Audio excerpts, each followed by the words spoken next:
Dear Latinos, being racist to other Latinos, indigenous, and black folks will not bring you any closer to the whiteness that you crave so much. And if this message bothers you, then it was probably meant for you. You will never be white.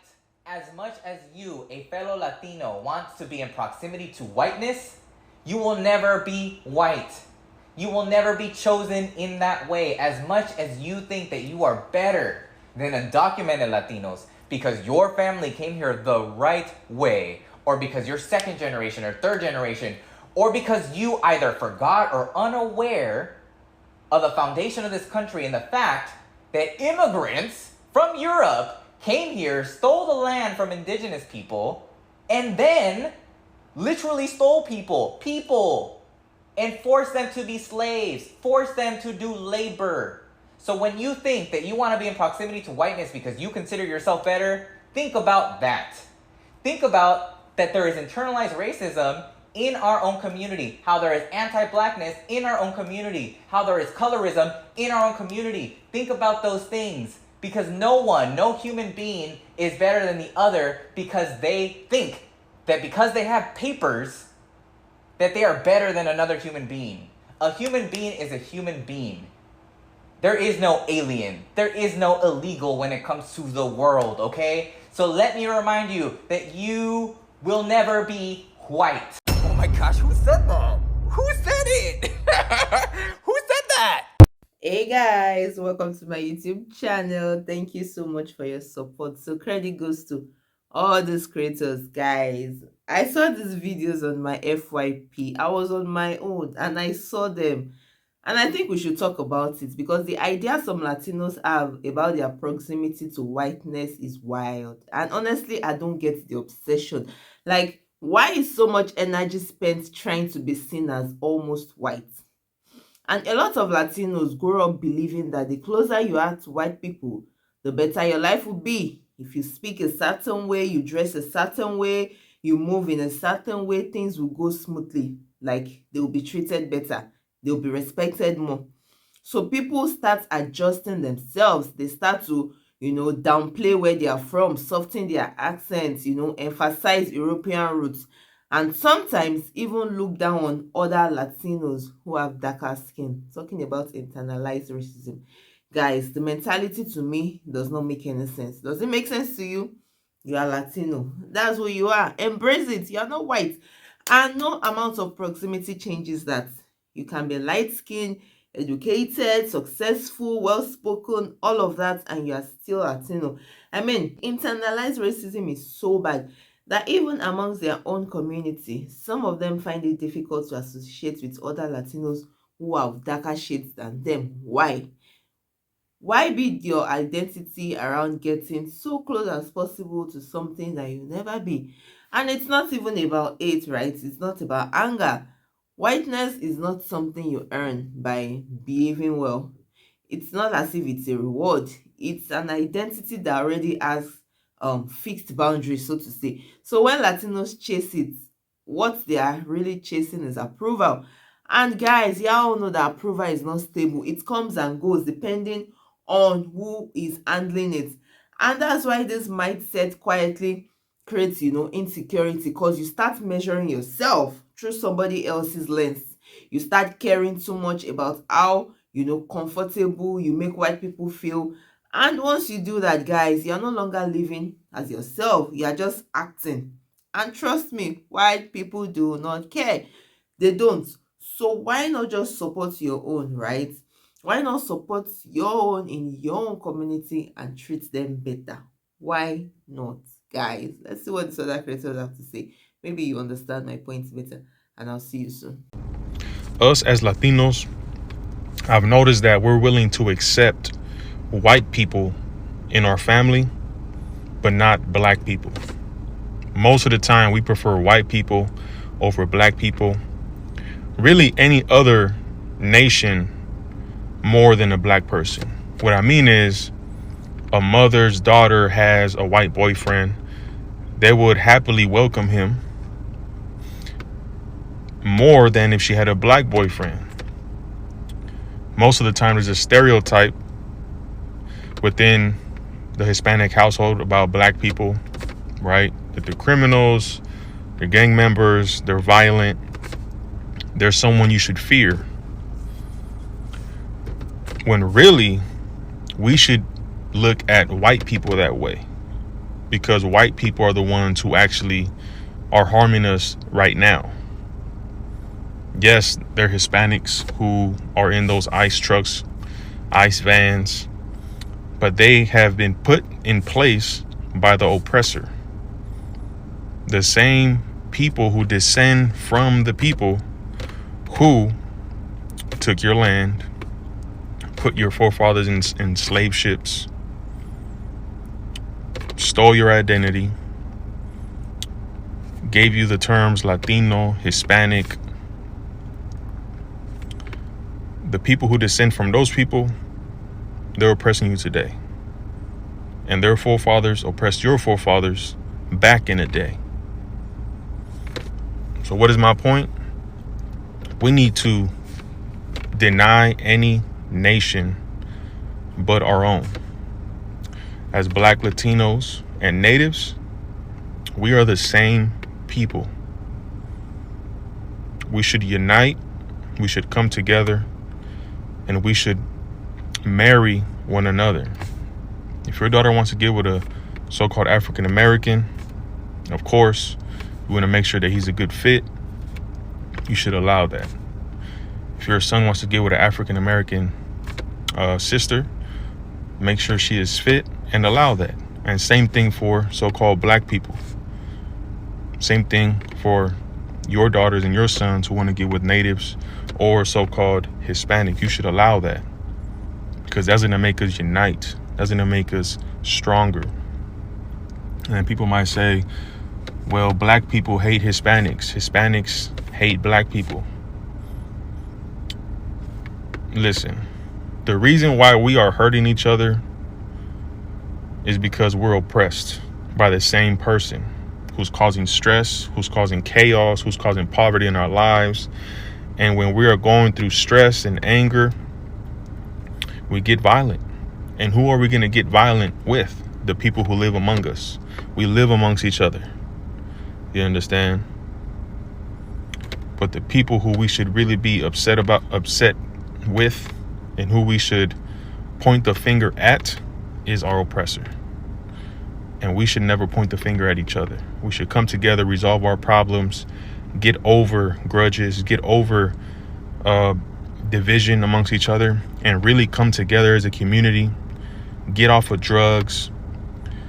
Go against drugs. Go against drug dealers. Go against our daughters being whores and prostitutes and sleeping around. And really lock in and build as a community where men can be men, women can be women, and we'll rise to the top. And that's what the Most High, our God, wants for us. He wants us to get right, to fix ourselves, to cleanse ourselves. This is from the ISUPK and the Commander General Hana. This is what we teach. This is what we promote, because this is what the Bible teaches. You understand? If you want to learn more, go to isupk.com. Find a school near you. Shalom. As a Latina woman, I will never understand the need to have a proximity to whiteness in the Latino community. First of all, colorism is absolutely rampant no matter where you go with Latinos. I grew up with it. One time when I was little, I came back from Cancun and I had like a tan, and my grandma made me start scrubbing myself so that I could get rid of that tan. On top of that, I've been told by both my grandmas that I need to mejorar la raza. But I was dating my ex, who was very morenito. I got into a really big fight with my aunt because she was like, Kelly, don't you want somebody with colored eyes? Don't you want somebody with lighter skin? What about your kids? Your kids are gonna come out dark. And like, my sister is like 5 shades darker than me. That was one of the biggest fights my aunt and I got into because, my sister, my everything. And if my sister ever at any point begins to feel insecure about her skin color because our family members can't keep their fucking bullshit to themselves. And I've had to have the talk with my sister, who's a lot darker than I am, about the fact that there are going to be people out there that do not like her simply because of her skin color. And it is so difficult to try to explain why that is to a child. Luckily, we live in a Latino community, so it's purely Latinos everywhere, and they're like all the same color as her. But at the end of the day, you know what I mean? Like, it makes me sad to have this conversation with her. My grandma always used to tell me to marry or date a white man because they're going to take care of me and make sure that I'm like, set for life. But at the end of the day, like both the kids that married white men, one of them has to deal with racism from extended family members who say that she's only with him because of his money. My other aunt, she's married to a bigot and has become a bigot herself. On top of that, one thing I noticed is that white people have no problem moving far, far away from their families. Like, they will move states over, or maybe even countries over. And, like, I don't think there's anything wrong with that, but it is just an observation because a lot of my Latina family members who married white men have picked up everything and left because of their husbands, pushing them to do that, to pick up and basically leave everything behind so that they can like start a new life in a different state. And then I hear complaints specifically from these Latina women like, oh, I miss my family, like, oh, I hate not being around the family, but he wanted us to move. You know what's sad? When Latinos cannot admit that they have fallen trap to colonialism, to white supremacy, to anti-blackness, to colorism, to internalized racism. And I know a lot of people out there are like, oh, all those woke words. But if you really dig deep into what each of those things are, you will see many examples of those things and how they manifest within the Latino community. And yes, many of those people are people that voted for that man.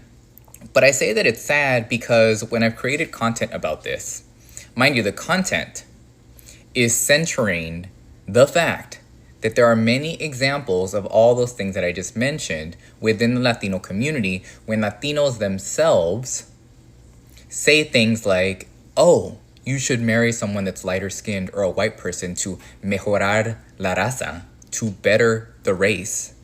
When Latinos make anti-black comments, when Latinos are talking to their own family members differently because they are of a darker complexion. When Latinos cannot seem to understand that when they are trying to be in proximity to whiteness and be accepted by white people, that they have fallen trapped to white supremacy. And it's sad because I get comments from Latinos that are like, this has nothing to do with color. And there are Latinos that are anti-immigrant because they say they did it the right way or that their families did it the right way, when in reality, the country itself was founded on the stealing, the taking of land from indigenous people. Mind you, us Latinos come from indigenous people. The language, even the Spanish language, is a language that was brought to us by colonizers from Spain. And I say all these things because I'm like, come on, y'all. I was someone that also wasn't aware of all this stuff. But when I awoke to it, I was like, oh my gosh. What? And so when I say these things and I make content about it, and then I still get comments from Latinos that are like, oh, this has nothing to do with race. This has nothing to do with color. Or I've been able to do great in this country. And it's like, that's awesome. And the reality is that so many people, simply because they are Latino or because they appear to be of a darker complexion, automatically have it worse in certain environments because of that. That's just the reality. And so it's great that you have been able to have the access and the resources that you've had. That's amazing. And it doesn't make that the reality for everyone else. Okay? But anyways, that's what I had to say. Guys, the big problem is that internalized racism makes people focus all their energy in the wrong place. Instead of building pride in their own culture, identity, and community, they start chasing approval from people that were never going to ever fully give it to you in the first place. It is exhausting. Like, you literally have to perform, prove, distance yourself, continually adjust, and hope the system sees you as acceptable. And still, no matter how close you get, right, whiteness does not truly include you. It just tolerates you for a moment. And that is why this whole mentality is so pointless. And meanwhile, it creates tension inside Latino communities. Lighter skinned people are often praised more, and darker skinned people are treated differently. Like, people legit compete for proximity to whiteness instead of celebrating what they already have. Like, that division, that hierarchy inside your own people, it's crazy. And the truth is simple, right? Choosing whiteness does not make your life better. It doesn't make you white. White people do not care. It doesn't make white people like you more. And it definitely does not make your identity stronger. And trust me, the only way to break free is to stop letting that idea that, oh, white equals better life, run your own life. Just embrace yourself, embrace your roots, embrace your accent, embrace your skin tone. You are beautiful. Stop comparing yourself to something that you never be. And maybe once you do that, the internalized racism stops controlling you. You stop shrinking yourself to please a system that never even fully intended to accept you. And that, my friends, guys, is freedom, because you are free to be you. You are free to be, to define your success on your own terms. You are free to see your identity not as an issue, not as a problem. Guys, let that sink in. You don't need to be white. You don't need anybody's approval to be respected. You don't need to shrink, maybe to hide, to compare yourselves, to survive. And all that energy spent, chasing something that you never fully be, can be spent building yourself, building your community, taking pride in yourself, and maybe loving the people in your community first. Guys, let me know your thoughts in the comment section. I really want to hear from you. And if you have found value in this video, don't forget to like, share, and subscribe. And I'll definitely see you in my next video. Please stay safe. Ciao.